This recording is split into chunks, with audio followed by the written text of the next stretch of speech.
the moon. That's what his What? logic was, is that he said that they couldn't have filmed anything because the film could not, and I'd have to re-listen to the show, and he said that they couldn't have filmed anything because the film would not last on the moon. Somebody that's studying Hollywood versus science. About a month ago, and this was a gentleman that was saying that the moon never happened, never will happen. We're not in space. Oh my goodness! It's very interesting. I wish I could have had. Yeah. No, those are people that.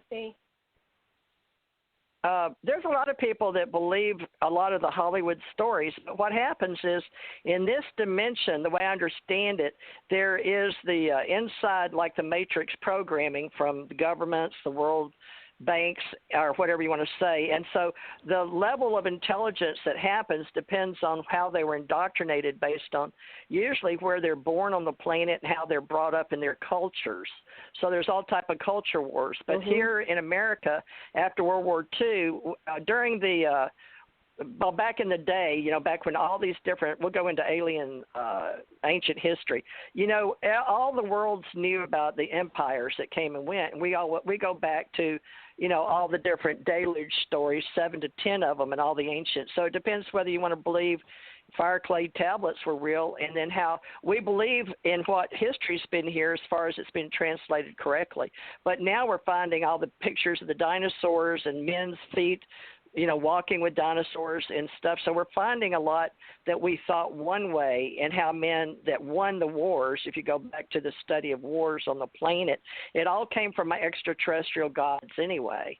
The gods versus the demons, and then the angel stories, and the watchers, and the fallen ones, and the 200, and the Anunnaki stories. It's all the same energy, just depends on who was telling the story. But a lot of them get the different colors of the aliens from the Indian stories and the Hindu and the Mahabharata, right? The Mahabharata has so many of the older extraterrestrial stories. But then Zachariah Sitchin made it famous with the 12th planet. Yeah. Well, Sitchin stuff, people think Sitchin stuff, he went around the world. He physically, during his youth, he went around to all the different places. And he saw all the cuneiforms, he saw all the museums, he walked in these places, and then over the years, he collected the largest private collection of cuneiforms in the world. He had the largest collection.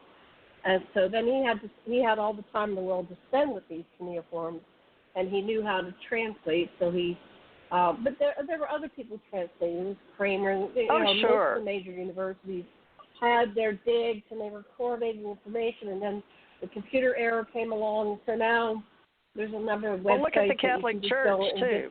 The translations, right. But, of course, Catholic Church wants to control the narrative, so they control the story.